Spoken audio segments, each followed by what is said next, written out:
Hi everybody, it's Ann Kaplan from Mom Me and Ann Kaplan Childbirth Services, and I'm joining you from Mexico. I'm on a fitness and yoga retreat with my hubby Mike and some amazing practitioners that you guys might know, specifically Jillian. She was our closing yoga ceremony leader at the Mom Me workshop. She's amazing, and now she's leading a whole week-long fitness and yoga retreat, and I get to be a part of it. I'm super pumped.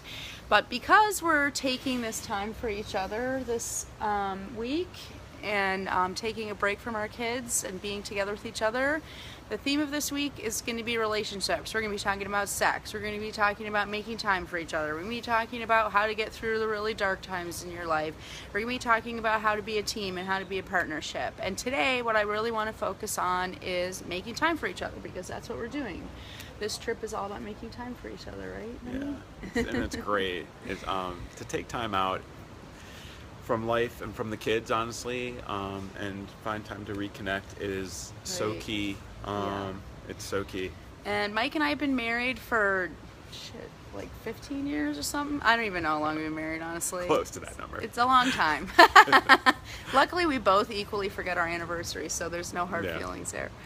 But, you know, we've tried everything over the years to try to make time for each other. I know some couples have date nights and all of that stuff, and it's really, really hard because for us anyway, with 4 children, it's practically impossible to have some sort of hard and fast rule about, okay, Thursdays is date night, or once a month we such and such. We never were able to stick to stuff like that. So I actually made a list of the things that we've done over the years to try to stay connected with each other and find time for each other. So we've done couples therapy. That's been good. Very good. We also see a therapist that we both see the same therapist but individually, and that actually, even though it's not time that we're together, has really helped us stay together, because having that one common person who understands both sides of things and can be really objective and insightful, you know, can kind of help me process stuff and come up with some realizations that I may bring home and say, you know what, in therapy today I thought about this, and likewise with Mike. So therapy, number one, therapy. Absolutely. Another thing we've done, we did this year and last year, we actually got season theater tickets, which Mike's not a huge theater. Yeah. Mike doesn't like the theater. Let's just put it that way. Mike does not like the theater. But the reason why I wrote that down is because that was something that we committed to, and it's something that we get our tickets, it's for the whole season. Like, you can't back out of it, right? So it's really easy to say, oh, Thursdays is going to be our date night, but unless you've actually made a commitment and doing it, you may or may not actually stick with that. But if you've bought like a whole season's worth of theater tickets, first of all, it costs a crap ton of money. And second of all, you know, you're not going to just back out when you have tickets. So that actually was good for us. Yeah. I didn't really think of it as a couples thing. I thought of it more as a, you know, thing that we could do because we bought them with our friends and stuff. But it actually has been, you know, getting us away from the kids. Yeah, and don't stuff. let Ann give you the impression that just because I'm not that down on the theater, I still enjoy it, and I enjoy it because I'm with you, and exactly what we've committed to. Right. Getting together and making sure we have, you know, time with one another. So that's totally cool. It doesn't have to be the theater, you guys. No. Just like something that you can't back out of, that you commit to in advance. So it could be anything. It could be like Wine of the Month Club or something. Just some book club together. Sure. It doesn't matter. Just something that you're in it together. And another thing I wrote down was for a while, we had an alarm on each of our phones at 8 o'clock, 9 o'clock, because it was after the kids went to bed. There would be an alarm that would go off that just said, time for Mike, and his would say, time for Ann, because we realized that we were trying so hard to get time for ourselves in this more like larger sense of like, oh, a date, or getting out of the house without our kids and stuff like that. Well, come on, like how feasible is that? Not really. Plus, there's something about being intentional about it. Some of your viewers may think, well, you got to set an alarm to spend time with one another. Yeah, I know, it sounds really romantic, right? Really. But life gets so crazy. Everybody understands it. It gets so crazy. Right. It gets away from you. And next thing you know, you need to set an alarm to be like, hey, let's connect it a little bit. But I'll tell you what, like the catalyst for setting that alarm was that we had a real kind of come to Jesus moment. I like to talk about it, where it's like, okay, we're setting all these grandiose goals for ourselves of like how we're going to relate, and we're not doing any any of it. So let's recognize that the problem isn't setting goals, because we're already doing that. Its problem is that we're setting unrealistic goals. So like, let's lower the bar a little bit. Like, we can just spend 10 freaking minutes a day speaking to each other, putting our phones aside. That's good. And it really did make a huge difference for us just to even have those 10 minutes. And I know, and just to say, like, I love you, or you don't even have to say anything. Just say 10 minutes that you're actually just going to be in the same vicinity of each other, like we're doing right now. Just do this. Just sit next to each other. I know for me, it's a big deal to feel connected to Anne. And when we don't do that, when we don't take the 10 minutes out of our day to connect with one another, I feel like there's distance between us, and that makes me feel uncomfortable. Right. So I'm intentional about making sure that Anne and I aren't just roommates together, because our lives are so busy. And I always explain it like it's like a Venn diagram where we're both revolving, but are sort of like circles like this, instead of circles like this. Exactly. And and the overlap gets so few and far between that that type of distance bothers me, and that's not what I want for us. And I think that we're better together when we're connected up, obviously. And you guys, I am going to do my best. There's a terrible internet connection at this place, so it's been very spotty. I've been trying to do this since 10 a.m. this morning. But hopefully we'll be able to we have plans for every day. And I really want to get back to what you were saying about the connection, because when we talk about sex, I want to talk about how that feels to you and how it feels to me, and that connection piece is going to keep coming up. So kind of put a pin in that and keep it in the back of your mind, because if you stay tuned all week long, we're going to keep talking about that.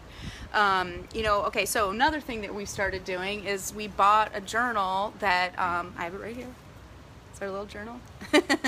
And I don't do this all the time, trust me. This is like, I'm telling you, like the attempts. I'm not telling you that every single thing we tried is successful or we do it every time. No way.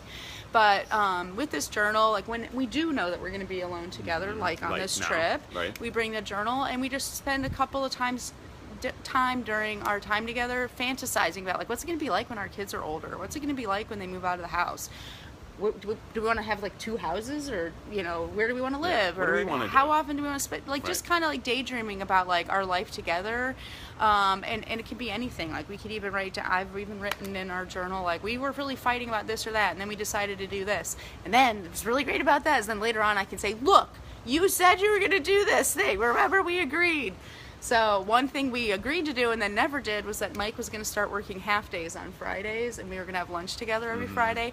Never happened, not even one time, you guys. But I have a record that we decided that. So, and you know what? It's no hard feelings. Not mad about it. Mike realized I was really unrealistic when I thought that we could do that. So, we also talk about mindset. We focus on mindset and how we are going to be. Yeah, we have kind of a little journaling program that we do where we talk about mindset and gratitude and all that stuff. And then the last thing is what we're doing right now. We're on a trip together. But this is a vacation that we're on together. It's amazing. It's such an incredible opportunity. It's good. But we haven't done this for 4 years. Since Mike turned 40, we went on a trip together. But that doesn't mean we haven't gone on trips together. When Mike has a business trip or something like that, we try to see, can his mom watch the kids, or can our friends watch the kids for a few days, and then I get to go on the business trip with him. So, probably be creative about that stuff. But the common theme with all of this is you have to try. You have to work. You have to decide that you're going to do that. And not in a mean way, not in an angry or adversarial way. Like, I could easily be like, you jerk, you said you were going to take Fridays off and you never even fucking did it once. You liar. That's not compassion. That's not me saying, was that Mike's purpose choice that he didn't want to spend time with me? No, it's life got in the way, and it's happened to me too. Or it was 9 o'clock and you didn't even put your phone down, or whatever. Just try and like do a bad job, be perfectly imperfect, but just try. So and set the bar a little bit lower. I think that setting the alarm on our phone and just saying, like, maybe we can't really, for whatever reason, the energy in the room or your headspace that you're in or whatever, it doesn't enable you to, like, oh, honey, I just want to tell you how much I love you today. You're the answer to everything. You complete me, blah, blah, blah. I can't fucking have those kind of deep philosophical conversations every day. That's just not the way I'm wired. Definitely not at the end of our day. No, especially not at the end of our day. So, you know what? Forget it. I'm not going to try to make my relationship with Mike force me to be somebody that I'm not, and I'm not going to try to make my relationship with Mike force him to be someone that he's not. Instead, you need to look at it from like, who am I? How do I relate to my husband? And then just do it. It doesn't have to be your husband. It could be your wife, it could be your partner, it could be your girlfriend, your boyfriend, whatever. But having that feeling of like, I'm going to make the time that we have and the person I am create a dynamic and a routine that actually fits for who I am and how my life is. So the 10 minutes, we might talk about nothing. We might sit next to each other and not even speak. We might just put our heads on each other's shoulders. We might talk about really boring crap like what we should get at the grocery store, or what do you want to eat this week. Doesn't matter. It's my favorite topic. Yeah, because you just tell me, and then I go to the grocery store and get it. No, all. You just tell me what's going to be there. Exactly. Or Mike will say, well, I'd really like a steak. And I'm like, well, no, I'm not doing that. And then he's like, why did you even ask me? Yeah. But anyway, it doesn't It matter. doesn't go like that. You say, what do you want for dinner? And I tell you all the things I want for dinner. You're like, no, I'm not going to do that. No, we're not doing that. I don't want to eat that. Oh, it's too hot for soup. Yeah. I'm like, why do you ask me these Too things? cold for salad. I don't want to use the grill right now. Yeah. Whatever. Why did I even ask you? Whatever. Who knows? Fuck it.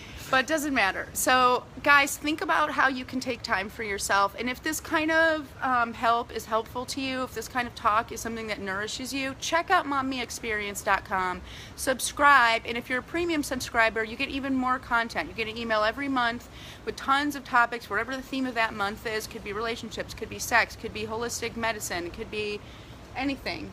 And you'll get that content and you'll get that help. Or just subscribe at the free level.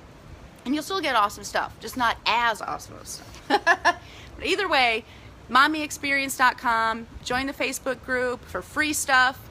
Mommy Experience. Okay, guys, have an amazing Tuesday, and I really, really hope that I will see you again tomorrow if the internet holds out. And Jen, we are having a blast. Thank you for asking. We're having an amazing time. Of course. We already did it 2 times. Woo! If anyone who knows me, that's like a record. That's like how many? That's like a whole month's worth, right in 2 days. It's true. All right, guys. Have an amazing day. Love you guys. Bye.